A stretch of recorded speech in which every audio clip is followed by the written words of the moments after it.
അവനോ അവളോ, he or she, അവൻ അല്ലെങ്കിൽ അവൾ. ത്തിന്റെ വിപരീതം നഗരമാണ് എന്ന് നമുക്കറിയാം. അപ്പോ ഗ്രാമ്യം എന്ന വാക്കിന്റെ വിപരീതം എന്താണ്? സഭ്യം എന്നാണ്. എല്ലാവർക്കും നമസ്കാരം. പുതിയൊരു സെഷനിലേക്ക് ഏവർക്കും സ്വാഗതം. സെക്രട്ടേറിയറ്റ് അസിസ്റ്റന്റ് പരീക്ഷയ്ക്ക് തയ്യാറെടുക്കുന്നവരെ മുന്നിൽ കണ്ടുകൊണ്ടാണ് ഇങ്ങനെയൊരു സെഷനുമായി നിങ്ങളുടെ മുന്നിലേക്ക് എത്തിയിരിക്കുന്നത്. ഇത്തവണത്തെ പരീക്ഷയിൽ മലയാളത്തിൽ നിന്ന് പ്രതീക്ഷിക്കാവുന്ന ചില ചോദ്യങ്ങൾ ഇന്ന് ചർച്ച ചെയ്യാം എന്ന് വിചാരിക്കുന്നു. കൂടുതൽ ആമുഖങ്ങളൊന്നും ഇല്ലാതെ കാര്യത്തിലേക്ക് കടക്കുന്നു. നമ്മുടെ പരീക്ഷയ്ക്ക്, സെക്രട്ടേറിയറ്റ് അസിസ്റ്റന്റ് പരീക്ഷയ്ക്ക് പ്രതീക്ഷിക്കാവുന്ന മലയാളം ചോദ്യങ്ങളിലേക്ക്. ഒന്നാമത്തെ ചോദ്യം ഇതാണ്: ശരിയായ വാക്യങ്ങൾ തിരഞ്ഞെടുക്കുക. 1, ഞാൻ നിന്നെ ആശ്രയിച്ചത് വേറെ ഗത്യന്തരമില്ലാഞ്ഞിട്ടാണ്. 2, ഞാൻ നിന്നെ ആശ്രയിച്ചത് വേറെ ഗതിയില്ലാഞ്ഞിട്ടാണ്. 3, ഞാൻ നിന്നെ ആശ്രയിച്ചത് മറ്റ് ഗതിയില്ലാഞ്ഞാണ്. 4, ഞാൻ നിന്നെ ആശ്രയിച്ചത് ഗത്യന്തരമില്ലാഞ്ഞാണ്. ഇതിലേതാണ് ശരിയായ വാക്യം അല്ലെങ്കിൽ വാക്യങ്ങൾ എന്നാണ് ചോദിച്ചിരിക്കുന്നത്. ഞാൻ ഓപ്ഷനിലേക്ക് കടക്കുന്നതിന് മുൻപ് ഇതിൽ ഏതൊക്കെ ശരിയായ വാക്യങ്ങൾ ഉണ്ട് എന്ന് ആദ്യം ഒന്ന് പരിശോധിക്കാം. 1, ഞാൻ നിന്നെ ആശ്രയിച്ചത് വേറെ ഗത്യന്തരമില്ലാഞ്ഞാണ്. ശരിയോ തെറ്റോ? തെറ്റാണല്ലേ. ഈ വാക്യം തെറ്റാണ്. എങ്ങനെ അറിയാം? ഈ വാക്യം തെറ്റാണെന്ന് നമുക്കറിയാം. എന്താണ് അതിന്റെ കാരണം? വേറെ ഗത്യന്തരം. ഗത്യന്തരം എന്ന വാക്കിന്റെ അർത്ഥം തന്നെ എന്താണ്? വേറെ ഗതി അല്ലെങ്കിൽ മറ്റ് ഗതി എന്നാണ്. അപ്പൊ ഗത്യന്തരം എന്ന വാക്കുള്ള സ്ഥിതിക്ക് ഏത് വാക്കിന്റെ ആവശ്യമില്ല? വേറെ എന്ന വാക്കിന്റെ ആവശ്യം ഇല്ല. രണ്ടാമത്തെ വാക്യം നോക്കാം. ഞാൻ നിന്നെ ആശ്രയിച്ചത് വേറെ ഗതിയില്ലാഞ്ഞാണ്. അത് ശരിയല്ലേ? ഇവിടെ ഗത്യന്തരം എന്നല്ല എഴുതിയിരിക്കുന്നത്, ഗതി എന്ന് മാത്രമേ എഴുതിയിട്ടുള്ളൂ. വേറെ ഗതിയില്ലാഞ്ഞാണ്. അപ്പൊ ഇതെന്താണ്? ഇത് ശരിയായ വാക്യമാണ്. അടുത്തത് നോക്കിക്കേ.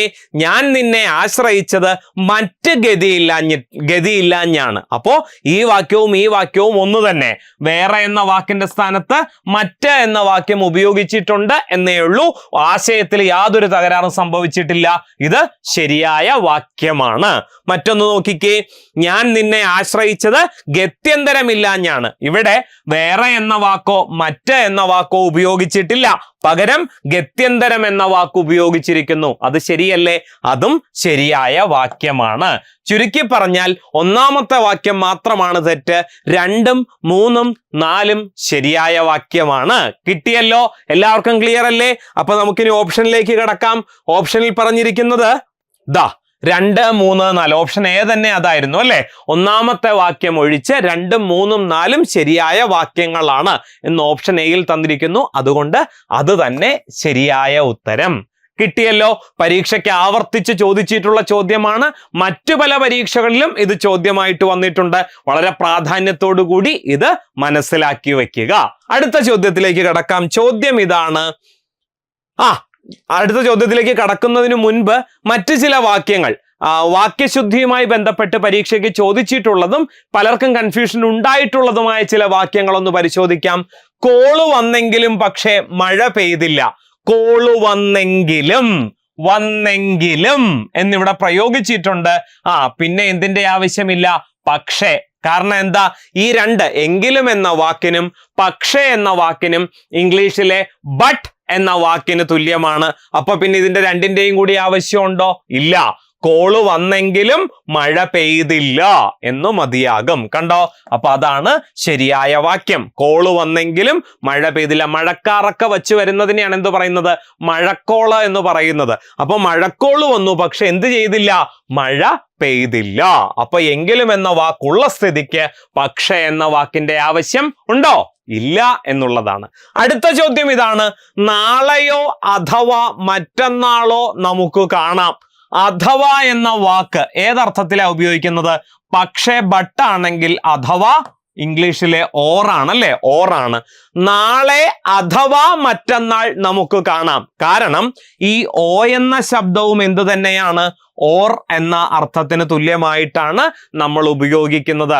അവനോ അവളോ, ഹി ഓർ ഷീ, അവൻ അല്ലെങ്കിൽ അവൾ, അവൻ അഥവാ അവൾ, ഇതൊക്കെ പറയുന്നിടത്ത് ഓർ എന്ന അർത്ഥത്തിലാണ് ഈ പറയുന്ന അല്ലെങ്കിൽ, ഓ, അതുപോലെ അഥവാ തുടങ്ങിയ വാക്കുകളൊക്കെ ഉപയോഗിക്കുന്നത്.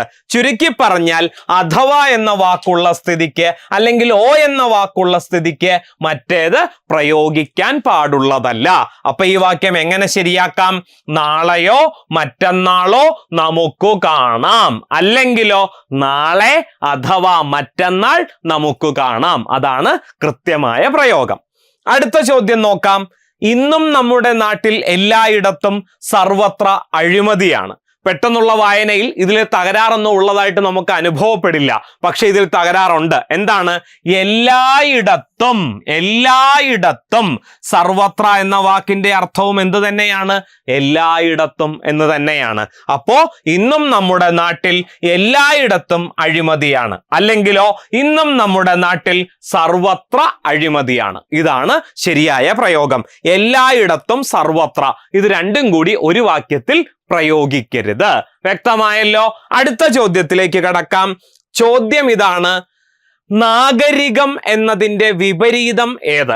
നാഗരികം എന്ന വാക്കിന്റെ വിപരീതമാണ് ചോദിച്ചിരിക്കുന്നത്. നാട്ടിൻപുറം, ഗ്രാമീണം, നഗരം, ഗ്രാമികം. ഇതിലേതാണ് ശരിയായ പ്രയോഗം?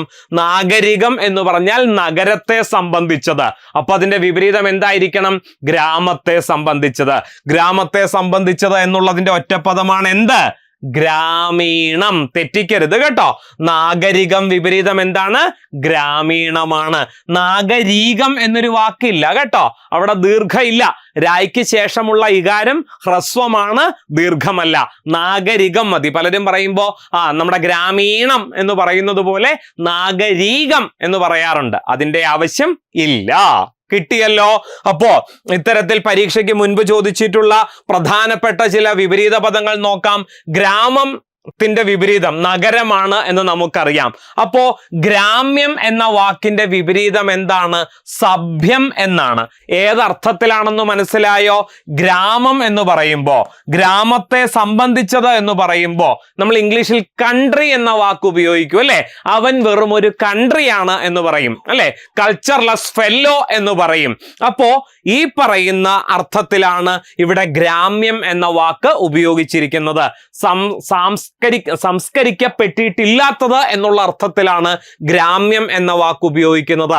അസഭ്യം എന്ന അർത്ഥത്തിലാണ് ഗ്രാമ്യ പദങ്ങൾ എന്ന വാക്ക് ഉപയോഗിക്കുന്നത്. തെറിവാക്കുകൾക്ക് എന്തു പറയാറുണ്ട്? ഗ്രാമ്യ പദങ്ങൾ എന്ന് പറയാറുണ്ട് കേട്ടോ. അപ്പൊ അതുകൊണ്ടാണ് അതിന്റെ വിപരീതം എന്തായത്? സഭ്യമായത്. സഭ്യത്തിന്റെ വിപരീതമായിട്ട് ഗ്രാമ്യം എന്ന വാക്കും ഉപയോഗിക്കാം. പിന്നെ നമുക്ക് എല്ലാവർക്കും അറിയാവുന്ന അസഭ്യം എന്ന വാക്കും ഉപയോഗിക്കാവുന്നതാണ്. കിട്ടിയല്ലോ? മറ്റൊരു വാക്ക് ഗോചരം. ഗോചരം എന്ന് പറഞ്ഞാൽ എന്താണ്? മറഞ്ഞു നിൽക്കുന്നത്. അഗോചരം എന്ന് പറഞ്ഞാലോ മുന്നിൽ പ്രത്യക്ഷപ്പെട്ടത് എന്നാണ്.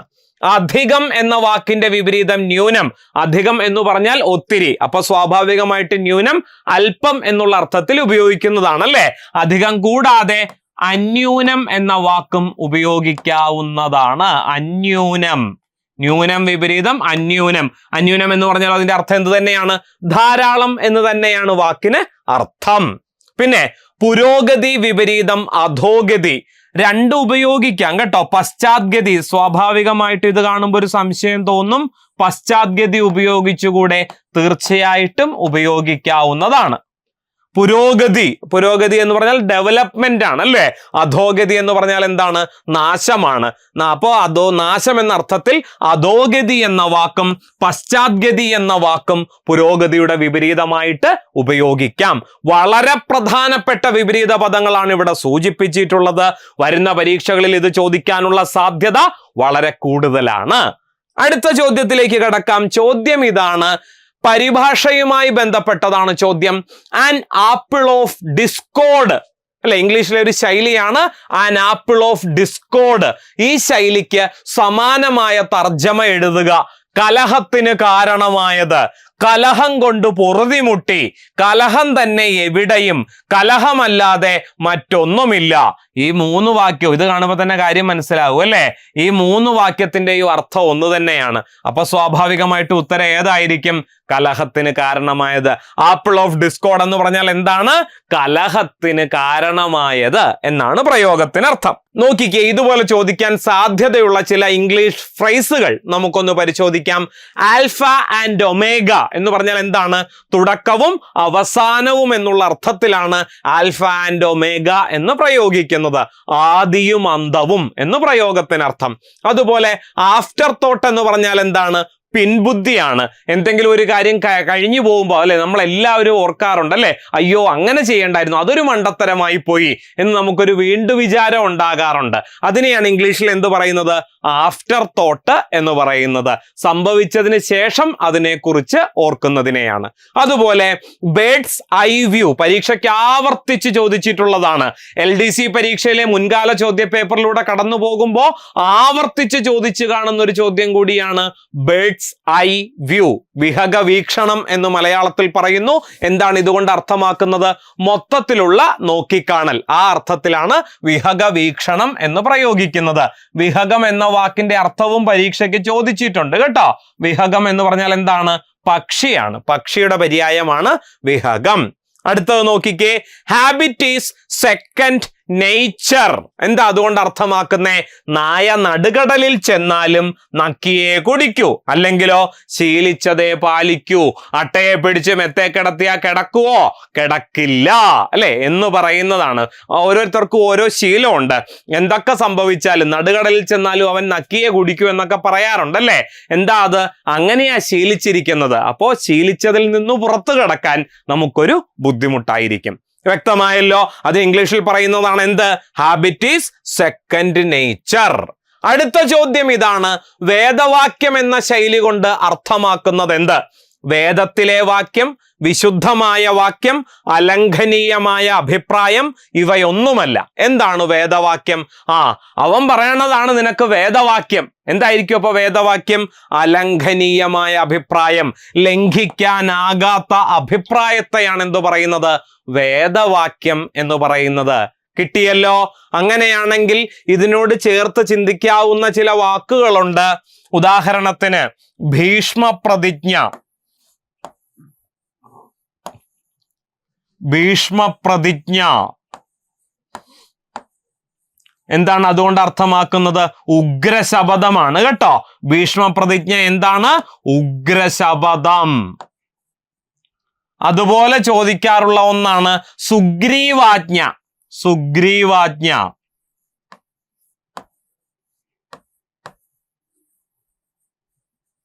സുഗ്രീവാജ്ഞ എന്ന് പറഞ്ഞാലും ഇതിനോട് ചേർത്ത് ചിന്തിക്കാവുന്നതാണ് അലംഘനീയമായ ഉത്തരവ് അല്ലെ. നമ്മുടെ ഇപ്പോ സുപ്രീം കോർട്ടിന്റെ ഓർഡർ നമുക്കൊരു തരത്തിൽ പറഞ്ഞാൽ എന്താണ്? സുഗ്രീവാജ്ഞയാണ്. നമുക്കത് ലംഘിച്ചുകൊണ്ട് മുന്നോട്ട് പോകാൻ പറ്റാത്തതാണ്. ആ അർത്ഥത്തിൽ ഉപയോഗിക്കുന്ന മലയാള ശൈലിയാണ് സുഗ്രീവാജ്ഞ. നോക്കാം, പരീക്ഷയ്ക്ക് ചോദിച്ചിട്ടുള്ള പ്രധാനപ്പെട്ട ശൈലികൾ. വേപ്പെണ്ണ കുടിക്കുക എന്ന് പറഞ്ഞാൽ എന്താ? നല്ല കയ്പാണല്ലേ വേപ്പെണ്ണയ്ക്ക്. അപ്പൊ വേപ്പെണ്ണ കുടിക്കുക എന്ന് പറഞ്ഞാൽ വെറുപ്പുണ്ടാക്കുക, വേലി തന്നെ വിളവ് തിന്നുക. നമ്മൾ കേട്ടിട്ടുണ്ട്. വിശ്വാസവഞ്ചന കാട്ടുക, വേരൂന്നുക, ഉറച്ചു നിൽക്കുക. ഇപ്പോ ആ ആശയം എൻ്റെ ഉള്ളിൽ വേരൂന്നിയിട്ടുണ്ട് എന്ന് പറഞ്ഞാൽ അതിന്റെ അർത്ഥം എന്തായിരിക്കും? ആ ആശയം എന്നിൽ ഉറച്ചു നിൽപ്പുണ്ട് എന്നാണ്. പച്ച തൊടുക എന്ന പ്രയോഗത്തിനർത്ഥം ജയിക്കുക എന്നാണ്. പച്ചിലയും കത്രികയും പോലെ എന്ന് പറഞ്ഞാൽ ശത്രുക്കളാണെന്ന് വിചാരിക്കരുത് കേട്ടോ. പച്ചിലയും കത്രികയും പോലെ എന്ന് പറഞ്ഞാല് മറ്റേ കീരിയും പാമ്പും പോലെ എന്നുള്ള അർത്ഥത്തിലല്ല. പിന്നെയോ നല്ല പൊരുത്തത്തെ കുറിക്കാനാണ് പച്ചിലയും കത്രികയും പോലെ എന്ന ശൈലി പ്രയോഗിക്കുന്നത്. കിട്ടിയല്ലോ? അടുത്ത ചോദ്യത്തിലേക്ക് കടക്കാം. ചോദ്യം ഇതാണ്, താഴെ പറയുന്നവയിൽ ഓളത്തിന്റെ പര്യായമല്ലാത്തത് ഏത് എന്നതാണ് ചോദ്യം. ഭംഗം എന്ന് പറഞ്ഞാൽ ഓളമാണ്. തരംഗം, വീജി, ഇതൊക്കെ എന്തിന്റെ പര്യായ പദങ്ങളാണ്? വേവ്സ് അല്ലെ. ഇംഗ്ലീഷിൽ വേവ്സ് എന്ന് പറയുന്നു, മലയാളത്തിൽ ഓളം എന്ന് പറയുന്നു. പക്ഷേ ആളം എന്ന വാക്കിന് ഓളം എന്നല്ല അർത്ഥം. ആളം എന്ന വാക്ക് പ്രദേശം എന്നുള്ള അർത്ഥത്തിൽ ഉപയോഗിക്കാറുണ്ട്. അല്ലെ? മലയാളം, മലയുള്ള പ്രദേശം എന്നുള്ള അർത്ഥത്തിലാണ് മലയാളത്തിന് മലയാളം എന്ന പേര് വീണത്. മലയാളം എന്നുള്ളത് ഭാഷയുടെ പേരായിരുന്നില്ല. ആദ്യം കേരളം എന്ന് ഇന്ന് പ്രയോഗിച്ചിരുന്നത് പോലെയാണ് പണ്ട് മലയാളം എന്ന് പ്രയോഗിച്ചിരുന്നത്. അപ്പൊ മലയുള്ള പ്രദേശമാണെന്ത്? മലമ്പ്രദേശമാണെന്ത്? മലയാളം. പിന്നെ ആളം എന്ന വാക്കിന് സമുദ്രം എന്നർത്ഥമുണ്ട് കേട്ടോ. സമുദ്രം എന്നർത്ഥമുണ്ട്. ഇത് കൂടാതെ അളവ് എന്നർത്ഥമുണ്ട്. പ്രദേശം, സമുദ്രം, അളവ് എന്നൊക്കെയുള്ള അർത്ഥത്തിൽ പ്രയോഗിക്കുന്ന വാക്കാണ് ആളം. പക്ഷെ ആളം എന്ന വാക്കിന് ഓളം എന്ന് അർത്ഥമില്ല. കിട്ടിയല്ലോ? നമുക്ക് നോക്കാം. ആളം, അളവ്, പ്രദേശം, സമുദ്രം എന്നൊക്കെയാണ് പ്രയോഗത്തിനർത്ഥം. തിര അല്ലെങ്കിൽ തിരമാലയുടെ പര്യായ പദങ്ങൾ നോക്കിക്കേ. തരംഗം, ഊർമി, വീജി, കല്ലോലം, ഉല്ലോലം, ഓളം, ഭംഗം. ഇതൊക്കെ തിരയല്ലെങ്കിൽ തിരമാലയുടെ പര്യായ പദങ്ങളാണ്. തീരത്തിന്റെ പര്യായ പദങ്ങൾ ശ്രദ്ധിക്കുക. ഇത് നമുക്ക് സമാന പദങ്ങൾ, പര്യായ പദങ്ങൾ 2 അധ്യായങ്ങളിൽ നമുക്കിത് പ്രയോജനപ്പെടും. പരീക്ഷയ്ക്ക് ആവർത്തിച്ച് ചോദിക്കാറുള്ള ചിലത് ഇവിടെ ഉൾപ്പെടുത്തുകയാണ്. തീരത്തിന്റെ പര്യായ പദങ്ങൾ തടം, കൂലം, രോധസ്, പ്രതീരം, ഓരം. ഇതൊക്കെ എന്താണ്? തീരത്തിന്റെ പര്യായ പദങ്ങളാണ്. സൂര്യന്റെ പര്യായ പദങ്ങൾ ഇനൻ, ഭാസ്കരൻ, ആദിത്യൻ, ഭാനു, അർക്കൻ, പകലോൻ, ആര്യമാവ്, ഞായർ, രവി. അല്ലെ? ഇതൊക്കെ തന്നെയും എന്താണ്? സൂര്യന്റെ പര്യായ പദങ്ങളാണ്. ഞായർ പടിയുന്ന ഇടം എന്നുള്ള അർത്ഥത്തിലാണ് അല്ലെ വെസ്റ്റ്, അതിനെ നമ്മൾ എന്ത് വിളിക്കുന്നത്? പടിഞ്ഞാറ് എന്ന് വിളിക്കുന്നത്. സൂര്യൻ അസ്തമിക്കുന്ന ഇടം എന്നുള്ള അർത്ഥത്തിലാണ് പടിഞ്ഞാറ്. അല്ലെ? ഞായർ പടിയുന്ന ഇടം പടിഞ്ഞാറ്. ചന്ദ്രന്റെ പര്യായ പദങ്ങളോ ഇന്ദു, സോമൻ, കലാനിധി, മതി, ശശാങ്കൻ, വിധു, മൃഗാങ്കൻ, ശശി. ഇതൊക്കെ തന്നെ എന്താണ്? ചന്ദ്രന്റെ പര്യായ പദങ്ങളാണ്. നമ്മളിത് ക്ലാസ്സിൽ പറഞ്ഞു പഠിച്ചിട്ടുള്ളതാണ്. എന്നിരുന്നാലും ഇതൊന്ന് ഓർത്തെടുക്കാൻ വേണ്ടിയിട്ടാണ് ഇവിടെ ഇത് ഉൾച്ചേർത്തിരിക്കുന്നത്. മേഘത്തിന്റെ പര്യായ പദങ്ങൾ ആവർത്തിച്ച് ചോദിക്കുന്നതാണ് കേട്ടോ. ഘനം, കൊണ്ടൽ, മുകിൽ, നീരദം, വാരിദം, അമ്പുദം, അഭ്രം, ജീമൂതം, മേചകം. ഇതൊക്കെ എന്താണ്? മേഘത്തിന്റെ പര്യായ പദങ്ങളാണ്. കിട്ടിയല്ലോ? അടുത്ത ചോദ്യത്തിലേക്ക് പോകാം. ചോദ്യം ഇതാണ്: യാതൊരു പ്രയോജനവും ആർക്കും ലഭിക്കാത്ത തരത്തിലുള്ള പ്രവൃത്തി. ഈ അർത്ഥം വരുന്ന പഴഞ്ചൊല്ല് കണ്ടെത്തി എഴുതുക. പുര കത്തുമ്പോൾ വാഴ വെട്ടുക, കടലിൽ കായം കലക്കിയ പോലെ, ഉണ്ട ചോറിൽ കല്ലിടുക, അല്പനർത്ഥം കിട്ടിയാൽ അർദ്ധരാത്രിയിലും കുട പിടിക്കും. ഇതിൽ ആർക്കും ഒരു പ്രയോജനവുമില്ലാത്ത പ്രവൃത്തി എന്നുള്ള അർത്ഥത്തിൽ പ്രയോഗിക്കാവുന്ന ശൈലി ഏതാ? കടലിൽ കായം കലക്കിയ പോലെ. കടലിൽ കായം കലക്കിയിട്ട് വല്ല കാര്യമുണ്ടോ? പൂന്താനത്തിന്റെ ജ്ഞാനപ്പാനയിൽ പറഞ്ഞിരിക്കുന്നത് പോലെ ചൂട്ടെരിച്ചു പിടിച്ചാൽ കടൽ വെള്ളം തിളയ്ക്കുമോ എന്ന് ജ്ഞാനപ്പാനയിൽ പൂന്താനം ചോദിക്കുന്നുണ്ട്. യാതൊരു പ്രയോജനവും ഇല്ലാത്ത പ്രവൃത്തിയെയാണ് ഇങ്ങനെ സൂചിപ്പിക്കാറുള്ളത്. ബാക്കിയുള്ള ശൈലികളുടെ അർത്ഥം നമുക്കൊന്ന് പരിശോധിക്കാം. പുര കത്തുമ്പോൾ വാഴ വെട്ടുക, ആപത്ത് കാലത്ത് ചതിക്കുക. നമ്മൾ എന്തെങ്കിലും ഒരു പ്രശ്നം അനുഭവിച്ചു കൊണ്ടിരിക്കുമ്പോൾ അതിൽ നിന്ന് മുതലെടുക്കുന്നതിനെയാണ് പറയുന്നത് അല്ലേ? നമ്മള് കുമ്പളങ്ങി നൈറ്റ്സിൽ നമ്മൾ കേട്ടു അല്ലെ, മുതലെടുക്കുകയാണോ സജി എന്ന് ചോദിക്കുന്നുണ്ടല്ലേ. ഏതാണ്ട് ആ അവസ്ഥയാണ് എന്ത്? പുര കത്തുമ്പോൾ വാഴ വെട്ടുക എന്ന് പറയുന്നത് കേട്ടോ. വളരെ വളരെ പ്രധാനപ്പെട്ടത്. ഉണ്ട ചോറിൽ കല്ലിടുക, നന്ദികേട് കാണിക്കുന്നതിനെയാണ് എന്ത് പറയുന്നത്? ഉണ്ട ചോറിൽ കല്ലിടുക. പുര കത്തുമ്പോൾ വാഴ വെട്ടുക, മുതലെടുക്കുക എന്നുള്ള അർത്ഥത്തിൽ പ്രയോഗിക്കുന്നു. അല്പനർത്ഥം കിട്ടിയാൽ അർദ്ധരാത്രിയിലും കുട പിടിക്കും. നിസാരന്മാർ ആവശ്യമില്ലാത്ത ആഡംബരം, അനാവശ്യമായ ആഡംബരം കാണിക്കും അല്ലെ. നിസാരന്മാരാണ് കേട്ടോ. കഴിവും പക്വതയും ഉള്ളവരൊന്നും എന്ത് കാണിക്കില്ല? അവരുടെ കഴിവ് അങ്ങനെ എല്ലായിടത്തും പ്രദർശിപ്പിച്ചുകൊണ്ട് നടക്കില്ല. ആവശ്യമുള്ള ഇടങ്ങളിൽ മാത്രമേ അവരവരുടെ കഴിവിനെ പുറത്തെടുക്കുകയുള്ളൂ. പക്ഷെ അല്പന്മാർക്കാണ് ഇത്തരത്തിലുള്ള പണമോ സമ്പത്തോ അല്ലെങ്കിൽ പ്രസിദ്ധിയോ ഒക്കെ കിട്ടിയാൽ അവരത് പ്രദർശിപ്പിച്ചുകൊണ്ട് നടക്കാനുള്ള താല്പര്യം കൂടുതലായി കാണിക്കും എന്നതാണ്. കിട്ടിയല്ലോ? അടുത്ത ചോദ്യത്തിലേക്ക് കടക്കാം. ചോദ്യം ഇതാണ്: ഒറ്റപ്പദം എഴുതുക ദർശനത്തെ സംബന്ധിച്ചത്. ദാർശനികം, ദർശനം, ദൃശ്യം, ദർശനീയം. എന്താണ് ചോദ്യം? ദർശനത്തെ സംബന്ധിച്ചത് എന്നുള്ളതിന്റെ ഒറ്റപ്പദം എന്താ? ദാർശനികമാണ് ശരിയായ പ്രയോഗം കേട്ടോ. ദർശനത്തെ സംബന്ധിച്ചത് ദാർശനികം. കേട്ടിട്ടുണ്ടാകുമല്ലോ. ഇത്തരത്തിൽ പ്രധാനപ്പെട്ട ചില ഒറ്റപ്പദങ്ങൾ നോക്കിക്കേ. ദരിദ്രന്റെ ഭാവം ദാരിദ്ര്യം, ദേവനെ സംബന്ധിച്ചത് ദിവ്യം, ദശരഥന്റെ പുത്രൻ ആരാ? ദാശരഥി, രാമന്റെ പര്യായമാണ് കേട്ടോ. ദാശരഥി ആരാണ്? ശ്രീരാമനാണ്. ഉപചാരം അനുസരിച്ചുള്ളത് ഒറ്റപ്പദം എന്താ? ഔപചാരികം. ഫോമൽ എന്ന് പറയുമല്ലോ, FORMAL ഇംഗ്ലീഷിലെ ഫോമൽ ആണ്, മലയാളത്തിലെ ഔപചാരികം. ഉപയോഗം സംബന്ധിച്ചത് ഔപയോഗികം, ഉപവാസം സംബന്ധിച്ചത് ഔപവാസം കേട്ടോ. വളരെ പ്രധാനപ്പെട്ട ഒറ്റപ്പദങ്ങളാണ്. അടുത്തത് ചേർത്തെഴുത്തുമായി ബന്ധപ്പെട്ട ചോദ്യം. പൊൻ അധികം കുടം ചേർത്തെഴുതുക. പൊൻകുടം, പൊൻകുടം, പൊർക്കുടം, പൊൽക്കുടം. ഏതാ ശരിയായത്? പൊൻ അധികം കുടം പൊൽക്കുടമാണ് കേട്ടോ, പൊൽക്കുടമാണ്. ആണ്ട് അധികം പിറന്നാൾ, കേരള പാണിനീയത്തിൽ നിന്നാണ് കേട്ടോ ഈ ചോദ്യം ചോദിച്ചിട്ടുള്ളത്. ആണ്ട് അധികം പിറന്നാൾ, ഇത് ചേർത്തെഴുതുമ്പോ എന്താ കിട്ടുന്നേ? ആട്ടപ്പിറന്നാളാണ് കേട്ടോ. കേരള പാണ്ഡ്യത്തിൽ കൊടുത്തിരിക്കുന്ന ഉദാഹരണമാണ്, ഇന്ന് പ്രചാരത്തിൽ ഇല്ലാത്ത പ്രയോഗമാണ്. ആട്ടപ്പിറന്നാൾ എന്നാണ്. കിട്ടിയല്ലോ. അതുപോലെ ചെമ്പ് അധികം കുടം എന്തായി മാറുന്നു? ചെമ്പ് അധികം കുടം. ചേർത്തെഴുതുമ്പോ അത് എന്താകും? ചെപ്പുകുടമാണ് കേട്ടോ, ചെപ്പുകുടം. ചെമ്പ് അധികം കുടം ചെപ്പുകുടം. കണ്ടല്ലോ, ഇതൊക്കെ വളരെ പ്രധാനപ്പെട്ടതാണ്. മിക്കവാറും പിരിച്ചെടുത്ത് ചേർത്തെഴുത്തിന്റെ ചോദ്യം വരുന്നത് എവിടെന്നാ? കേരള പാണ്ഡ്യത്തിൽ നിന്നാണ് കേട്ടോ. അതുകൊണ്ടാണ് ഇത് സൂചിപ്പിച്ചത്. മറ്റു ചിലത് കൂടി ഇവിടെ ഉൾപ്പെടുത്തുന്നു. പൊൻ അധികം ചിലങ്ക, പൊൻചിലങ്കയല്ല പൊൻചിലങ്ക എന്നാണ് ചേർത്തെഴുതുമ്പോ വരുന്നത്. പൊൻ അധികം താര്, പൊൽത്താരാണ് കേട്ടോ, പൊൽത്താര്. പൊൻ അധികം ഓല, പൊന്നോല എന്ന് വരുന്നു. കുരുന്ന അധികം ഓല ചേർത്തെഴുതുമ്പോ കുരുത്തോല. ഒരിക്കൽ പരീക്ഷയ്ക്ക് ചോദിച്ചത് കുരുത്തോല എന്ന വാക്ക് പിരിച്ചെഴുതാൻ ചോദിച്ചിരുന്നു. എങ്ങനെയാ? കുരുന്ന് ഇളം ഇലയാണ് അല്ലെ, കുരുത്തോല. അപ്പൊ കുരുന്ന അധികം ഓല, കുരുത്തോല.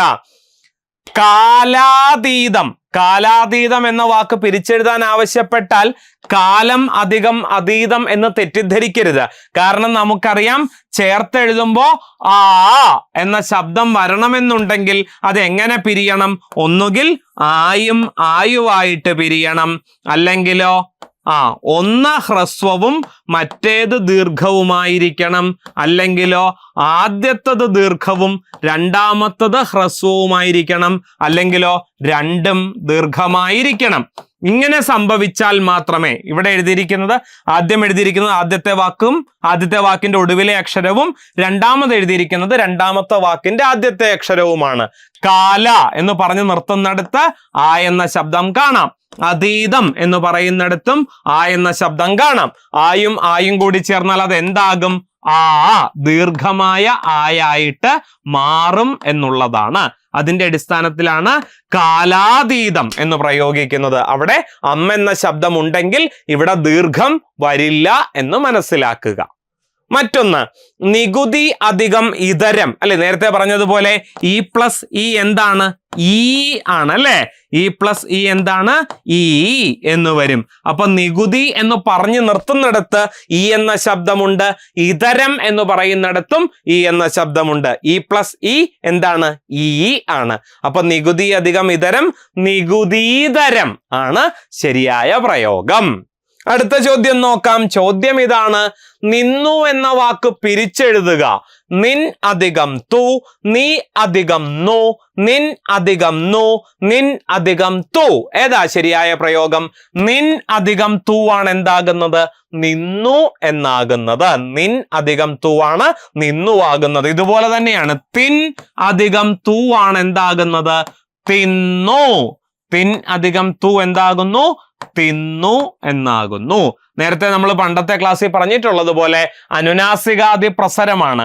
ഇവിടെ ന എന്ന ശബ്ദം വന്നിരിക്കുന്നത് കൊണ്ട് അടുത്തുള്ള ഖരവർണത്തെ കൂടി കടന്നാക്രമിച്ച് ഇത് എന്താക്കി മാറ്റും? നായാക്കി മാറ്റും. അപ്പൊ ഇൻ എഫക്റ്റ് രണ്ട് നാ വന്നതുപോലെയാകും. ആണല്ലോ.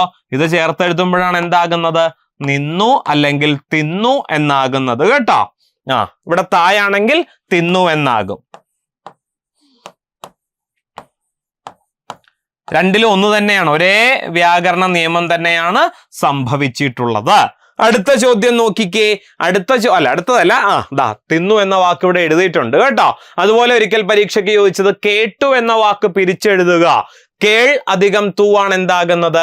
കേട്ടു ആകുന്നത്. അതുപോലെ കൺ അധികം തൂ ആണ് എന്താകുന്നത്?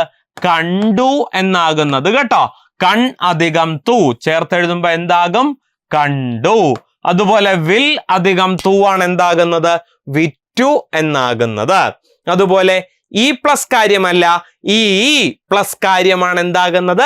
ഇക്കാര്യമാകുന്നത്, ഇക്കാര്യം. അതുപോലെ ഈരടി എന്ന വാക്ക് എങ്ങനെയാ പിരിച്ചെഴുതേണ്ടത്? ഇരു അധികം അടി, അതിനെയാണ് എന്തു പറയുന്നത്? ഈരടി എന്ന് പറയുന്നത്. കിട്ടിയല്ലോ. അടുത്തത് നോക്കാം. വിദ്വാൻ എന്ന പദത്തിന്റെ സ്ത്രീലിംഗ പദം ഏത്? വിലാസിനി, വിദുഷി, വിദ്യാനി, വിനീത. വിദ്വാൻ, വിദ്വാന്റെ എതിർലിംഗ പദം എന്താണ്? വിദുഷി. വിദുഷിയാണ് ശരിയായ എതിർലിംഗ പദം. ഇതുപോലെ എതിർലിംഗവുമായി ബന്ധപ്പെട്ട ചില ചോദ്യങ്ങൾ നോക്കിക്കേ. വിലാസി അല്ലെ, വിലാസി, വിലസുന്നവൻ വിലാസി. വിലസുന്നവൾ ആരാ? വിലാസിനിയാണ്. വിനോദി, ആനന്ദിക്കുന്നവൻ അല്ലെ, വിനോദത്തിൽ ഉൾപ്പെടുന്നവൻ ആരാണ്? വിനോദിയാണ്. ആനന്ദിക്കുന്നവൾ ആരാണ്? വിനോദിനിയാണ്. വിനയമുള്ളവൻ വിനയിയാണ്. വിനയമുള്ളവൾ വിനയിനിയാണ്. ചാക്യാർ എന്നുള്ളത് ജാതിപ്പേരാണ്. അതിന്റെ എതിർലിംഗ പദമാണ് എന്ത്? ഇല്ലൊടമ്മ എന്നുള്ളത്. അടുത്തിടയ്ക്ക് ഒരു പരീക്ഷയിൽ ചോദിച്ച ചോദ്യം ചാതകം, വേഴാമ്പലിന്റെ പര്യായമാണ് കേട്ടോ. ചാതകം എന്ന വാക്കിന്റെ എതിർലിംഗ പദം എന്താണ്? ചാതകിയാണ് കേട്ടോ. ചാതകം, ചാതകി എന്നുള്ളതാണ് എതിർലിംഗ പദം. നോക്കാം അടുത്ത ചോദ്യം. ബാലസാഹിത്യത്തിനുള്ള കേരള സാഹിത്യ അക്കാദമി അവാർഡ് നേടിയ ചക്കരമാമ്പഴം എന്ന കൃതി രചിച്ചത് ഇവരിൽ ആരാണ്? ഗ്രേസി, കെ ശ്രീകുമാർ, പ്രിയ AS, സുഭാഷ് ചന്ദ്രൻ. ഇവരിൽ ആർക്കാണ് ചക്കരമാമ്പഴം എന്ന കൃതിക്ക് ബാലസാഹിത്യത്തിനുള്ള കേരള സാഹിത്യ അക്കാദമി അവാർഡ് ലഭിച്ചത്? ഉത്തരം കെ ശ്രീകുമാറാണ്. കെ ശ്രീകുമാറിന്റെ രചനയാണ് കേട്ടോ എന്തെന്ന്? ചക്കരമാമ്പഴം എന്നുള്ളത്. 2023 കേന്ദ്ര സാഹിത്യ അക്കാദമിയുടെ ഭാഷാ സമ്മാൻ പുരസ്കാരത്തിന് സംസ്കൃത പണ്ഡിതൻ KG പൗലോസ് അർഹനായിട്ടുണ്ട്. ഇത് കറണ്ട് അഫെയറുമായി ബന്ധപ്പെട്ട കാര്യം നിങ്ങളുടെ ഓർമ്മയിലേക്ക് ഒന്ന് വീണ്ടും കൊണ്ടുവരാനായിട്ട് ആഗ്രഹിക്കുകയാണ്. KG പൗലോസിനാണ് പുരസ്കാരം ലഭിച്ചത്. ഇംഗ്ലീഷ് ഭാഷയിൽ 20ഉം മലയാളത്തിൽ 50-ലേറെയും പുസ്തകങ്ങൾ ആര് രചിച്ചിട്ടുണ്ട്? KG പൗലോസ് രചിച്ചിട്ടുണ്ട്. പിന്നെ വേറൊരു കറണ്ട് അഫെയർ നോക്കിക്കേ. 2024 കേന്ദ്ര സാഹിത്യ അക്കാദമി അവാർഡ് പ്രഖ്യാപിച്ചപ്പോ ബാലസാഹിത്യത്തിനുള്ള പുരസ്കാരം നേടിയ വ്യക്തിയുടെ പേരെന്താ? ഉണ്ണി അമ്മയമ്പലം. സമീപകാലത്ത് ബാലസാഹിത്യ കൃതികൾ അല്ലെ ചോദിക്കാറുണ്ട് കേട്ടോ, ആവർത്തിച്ചു വരാറുണ്ട്. അപ്പൊ ഉണ്ണി അമ്മയമ്പലത്തിന്റെ അൽഗോരിതങ്ങളുടെ നാട് എന്ന കൃതിക്കാണ് 2024 ബാലസാഹിത്യത്തിനുള്ള കേന്ദ്ര സാഹിത്യ അക്കാദമി അവാർഡ് ലഭിച്ചത്. അതുപോലെ നോക്കിക്കേ 2024 യുവ പുരസ്കാരം കേന്ദ്ര സാഹിത്യ അക്കാദമിയുടെ തന്നെയാണ് കേട്ടോ. യുവ പുരസ്കാരത്തിന് അർഹനായതാരാ? R ശ്യാംകൃഷ്ണനാണ്. അദ്ദേഹത്തിന്റെ മീശക്കള്ളൻ എന്ന ചെറുകഥാ സമാഹാരത്തിനാണ് പുരസ്കാരം ലഭിച്ചത്. കേന്ദ്ര സാഹിത്യ അക്കാദമി അവാർഡും കേരള സാഹിത്യ അക്കാദമി അവാർഡും എല്ലാ കാറ്റഗറിക്കും കൊടുക്കുന്നതാണ്. എല്ലാ കാറ്റഗറിക്കും 50,000 രൂപ വെച്ചാണ് സമ്മാനത്തുക കൊടുക്കുന്നത്. 2023 കേരള സാഹിത്യ അക്കാദമി അവാർഡ് പ്രഖ്യാപിച്ചു അല്ലെ. MR രാഘവ വാര്യരും അതുപോലെ CL ജോസും ഇവർക്ക് അക്കാദമിയുടെ വിശിഷ്ട അംഗത്വം ലഭിക്കുകയുണ്ടായി. MR Raghava വാര്യർക്കും CL ജോസിനും. അതുപോലെ പുരസ്കാരങ്ങൾ എങ്ങനെ കിട്ടി നോക്കാം. KV കുമാരൻ, പ്രേമ ജയകുമാർ, PK ഗോപി, ബക്കളം ദാമോദരൻ, രാജൻ തിരുവോത്ത് എന്നിവർക്കാണ് സമഗ്ര സംഭാവനയ്ക്കുള്ള പുരസ്കാരം കിട്ടിയത്. കൽപ്പറ്റ നാരായണന്റെ തെരഞ്ഞെടുത്ത കവിതകൾ എന്ന കവിതാ സമാഹാരത്തിന് മികച്ച കവിതയ്ക്കുള്ള പുരസ്കാരം കിട്ടുന്നു. N രാജന്റെ ഉദയ ആർട്സ് ആൻഡ് സ്പോർട്സ് ക്ലബ് എന്ന ചെറുകഥാ സമാഹാരത്തിന് ചെറുകഥയ്ക്കുള്ള കേരള സാഹിത്യ അക്കാദമി അവാർഡും ഹരിത സാവിത്രിക്ക് സിൻ എന്ന നോവലിനുള്ള കേരള സാഹിത്യ അക്കാദമി അവാർഡും ലഭിക്കുകയുണ്ടായി. അതുപോലെ മറ്റു പുരസ്കാരങ്ങൾ നോക്കിക്കേ. ഇ ഫോർ ഈഡിപ്പസ് എന്ന കൃതിക്ക് ഗിരീഷ് PC പാലത്തിന് പുരസ്കാരം. അതുപോലെ ഭൂപടം തലതിരിക്കുമ്പോൾ എന്ന വിമർശന കൃതിക്കാണ് P പവിത്രന് പുരസ്കാരം ലഭിച്ചത്. വൈജ്ഞാനിക സാഹിത്യ വിഭാഗത്തിൽ ഇന്ത്യയെ വീണ്ടെടുക്കൽ എന്ന കൃതിക്ക് B രാജീവിന് പുരസ്കാരം ലഭിച്ചപ്പോൾ ജീവചരിത്രം ആത്മകഥാ വിഭാഗത്തിൽ K വേണുവിന്റെ ഒരന്വേഷണത്തിന്റെ കഥ എന്ന കൃതിക്കാണ് പുരസ്കാരം ലഭിച്ചത്. യാത്രാവിവരണം ആംചോ ബസ്തർ എന്ന കൃതിക്ക് നന്ദിനി മേനോനാണ് പുരസ്കാരം ലഭിച്ചത്. മികച്ച വിവർത്തനത്തിനുള്ള പുരസ്കാരം MM ശ്രീധരനാണ് ലഭിച്ചത്. കഥാകഥികെ എന്ന കൃതിക്കാണ് പുരസ്കാരം. ബാലസാഹിത്യത്തിനുള്ള പുരസ്കാരം കിട്ടിയത് ആർക്കാ? ഗ്രേസിക്കാണ്. കഴിഞ്ഞ പരീക്ഷയിൽ അത് ചോദിച്ചിരുന്നു കേട്ടോ. ഗ്രേസിയുടെ കൃതിയുടെ പേരെന്താ? പെൺകുട്ടിയും കൂട്ടരും എന്ന കൃതിക്കാണ് ഗ്രേസിക്ക് ബാലസാഹിത്യത്തിനുള്ള കേരള സാഹിത്യ അക്കാദമി അവാർഡ് ലഭിച്ചത്. അതുപോലെ നോക്കിക്കേ, അടുത്ത ചോദ്യം. 3 വ്യാഴവട്ടക്കാലം കേരളം ഭരിച്ച് ഒടുവിൽ മക്കയ്ക്ക് പോയ ചേരമാൻ പെരുമാളുടെ ചരിത്രം മുൻനിർത്തി കപ്പന കൃഷ്ണമേനോൻ രചിച്ച നോവലിന്റെ പേരെന്ത് എന്നതാണ് ചോദ്യം. നമ്മൾ കേരള ചരിത്രം പഠിക്കുന്നവരാണ്. ഒഴിച്ചുകൂടാനാകാത്ത ആ പുസ്തകത്തിന്റെ പേര്, കപ്പന കൃഷ്ണമേനോൻ എഴുതിയ ആ പുസ്തകത്തിന്റെ പേര് അമൃതപുളിനമാണോ, ചേരമാൻ പെരുമാളാണോ, കേരളേശ്വരനാണോ, 100 സിംഹാസനങ്ങളാണോ? പുസ്തകത്തിന്റെ പേര് ചേരമാൻ പെരുമാളാണ് കേട്ടോ. കപ്പന കൃഷ്ണമേനോനാണ് ഏത് ഗ്രന്ഥം രചിച്ചത്? ചേരമാൻ പെരുമാൾ രചിച്ചത്. ചേരമാൻ പെരുമാളുടെ ജീവചരിത്രമാണ് ആ നോവലിൽ പ്രമേയമായി വരുന്നത്. ബാക്കിയുള്ളത് നോക്കാം. അക്ബർ എന്ന ചരിത്രാഖ്യായികയുടെ കർത്താവ് നമ്മൾ ഒരിക്കലും പ്രതീക്ഷിക്കില്ല. കേരളവർമ്മ വലിയ കോയി തമ്പുരാനാണ് അക്ബർ എന്ന നോവല് എഴുതിയത്. അതുപോലെ ഇന്ത്യ ചരിത്രത്തിലേക്ക്, ഇപ്പോ മലയാളം നോവൽ സാഹിത്യത്തെ കുറിച്ച് ചർച്ച ചെയ്യുമ്പോൾ ഇന്ത്യയുടെ ചരിത്രം പ്രമേയമായിട്ട് നോവലുകളിൽ കടന്നു വരുന്നുണ്ടെങ്കിൽ പെട്ടെന്ന് നമ്മുടെ ചിന്ത പോകുന്നത് ആനന്ദിലേക്കാണ്, അല്ലെ? P സച്ചിദാനന്ദൻ എന്ന ആനന്ദിനെ കുറിച്ച് നമ്മൾ ഓർക്കും. ഈ ആനന്ദിന് പോലും മാർഗദർശമായി തീർന്നിട്ടുള്ള നോവലാണ് അമൃതപുളിനം. ആരാ എഴുതിയത്? പള്ളത്ത് രാമൻ. പള്ളത്ത് രാമന്റെ അമൃതപുളിനത്തിലൂടെയാണ് മലയാള സാഹിത്യത്തിലേക്ക് ഇന്ത്യ ചരിത്രം കടന്നു വരുന്നത് നമുക്ക് അനുഭവപ്പെട്ടത്. അതുപോലെ T Raman Nambeesan MA LT ആണ് കേരളേശ്വരൻ എന്ന കൃതിയുടെ കർത്താവ്. എന്താണ് അതിന്റെ പ്രത്യേകത? ഈ ഒരൊറ്റ ചരിത്രാഖ്യാനത്തിലൂടെയാണ് അദ്ദേഹം മലയാള നോവൽ സാഹിത്യത്തിൽ തൻ്റെതായ ഇടം നേടിയെടുത്തത്. കേരളേശ്വരൻ എന്നാണ് കൃതിയുടെ പേര്. മലയാള നോവൽ സാഹിത്യ ശാഖയിൽ ജാതിയും വിശപ്പും അധികാരവും ഏറ്റവും തീവ്രമായി അവതരിപ്പിച്ച ഒരു പുസ്തകമാണ് ഏത്? ജയമോഹന്റെ 100 സിംഹാസനങ്ങൾ. 100 സിംഹാസനങ്ങൾ കേട്ടോ. സമീപകാലത്ത് ഏറെ ചർച്ച ചെയ്യപ്പെട്ട പുസ്തകം കൂടിയാണ് 100 സിംഹാസനങ്ങൾ. എന്തിന്റെ പേരില? അധികാരത്തിന്റെ 100 മുഖങ്ങൾ വ്യാഖ്യാനിക്കുന്നതിനോടൊപ്പം മനുഷ്യ ജീവിതത്തിന്റെ കാണാപ്പുറങ്ങളെയും ജയമോഹൻ അടയാളപ്പെടുത്തുന്നു. നായാടി വംശത്തിൽ പിറന്ന് കഠിന പ്രയത്നത്തിലൂടെ കളക്ടറായി മാറിയ ധർമ്മപാലൻ നേരിടുന്ന അധികാരത്തിന്റെ 100 മുഖങ്ങളെ ജയമോഹൻ ഈ നോവലിൽ അടയാളപ്പെടുത്തുന്നു കേട്ടോ. ധർമ്മപാലൻ കഥാപാത്രമാകുന്ന മലയാള നോവൽ ഏത്? അങ്ങനെയൊക്കെ വേണമെങ്കിൽ പരീക്ഷയ്ക്ക് ചോദ്യം വരാം. ധർമ്മപുരാണം എന്നൊന്നും എഴുതിയേക്കല്ലേ കേട്ടോ. 100 സിംഹാസനങ്ങളാണ്. എഴുതിയ ആളുടെ പേരെന്താ? ജയമോഹൻ എന്നാണ്. മറ്റൊരു തലത്തിൽ ഈ നോവലിനെ വിലയിരുത്തുമ്പോൾ വാത്സല്യം, കരുണ, സ്നേഹം, വെറുപ്പ്, ഈർഷ്യ, അമർഷം, പുച്ഛം, അറപ്പ്, നിസ്സഹായത തുടങ്ങിയ മാനസിക ഭാവങ്ങളുടെ നവരസക്കൂട്ടായി ഈ നോവൽ മാറുന്നു. നല്ലൊരു വായനാനുഭവം പകർന്നു നൽകുന്ന കൃതിയാണ് ജയമോഹന്റെ 100 സിംഹാസനങ്ങൾ. അമ്മ എന്ന പാവനമായ വാക്കിലാണ് നോവൽ ആരംഭിക്കുന്നതും അതുപോലെ അമ്മ എന്ന ഹൃദയ വിശാലതയ്ക്ക് മുന്നിലാണ് നോവൽ അവസാനിക്കുകയും ചെയ്യുന്നത്.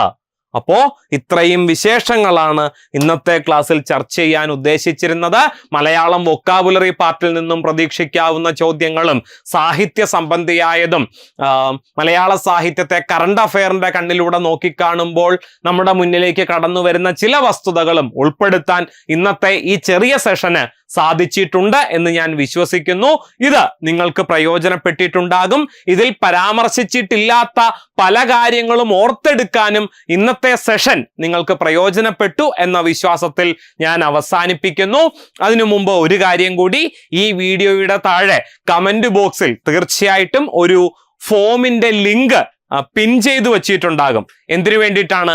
നിങ്ങൾ ഏത് കോഴ്സിനാണ് തയ്യാറെടുക്കുന്നത് എന്നുള്ളത് മനസ്സിലാക്കാൻ വേണ്ടിയിട്ടാണ്. തീർച്ചയായിട്ടും ഈ വീഡിയോ കാണുന്ന ഓരോരുത്തരും ആ ഫോം ഫില്ല് ചെയ്യുക. അപ്പോൾ നിങ്ങൾക്ക് കൃത്യമായിട്ടുള്ള നിർദ്ദേശങ്ങൾ, ഏത് വീഡിയോകളാണ് നിങ്ങൾ യൂട്യൂബിൽ ഫോളോ ചെയ്യേണ്ടത് എന്നതിനെക്കുറിച്ച് കൃത്യമായ ധാരണ എൻട്രി ആപ്പിൽ നിന്നും നിങ്ങൾക്ക് ലഭ്യമാകുന്നതായിരിക്കും. സൗജന്യമായി കിട്ടുന്ന കാര്യങ്ങൾ പരമാവധി പ്രയോജനപ്പെടുത്തുക. ഉന്നത വിജയത്തിലേക്ക് ഒരു ചുവട് മാത്രം, എൻട്രി എന്ന ഒരു ചുവട് മാത്രം. എല്ലാവർക്കും വിജയാശംസകൾ. നന്ദി, നമസ്കാരം.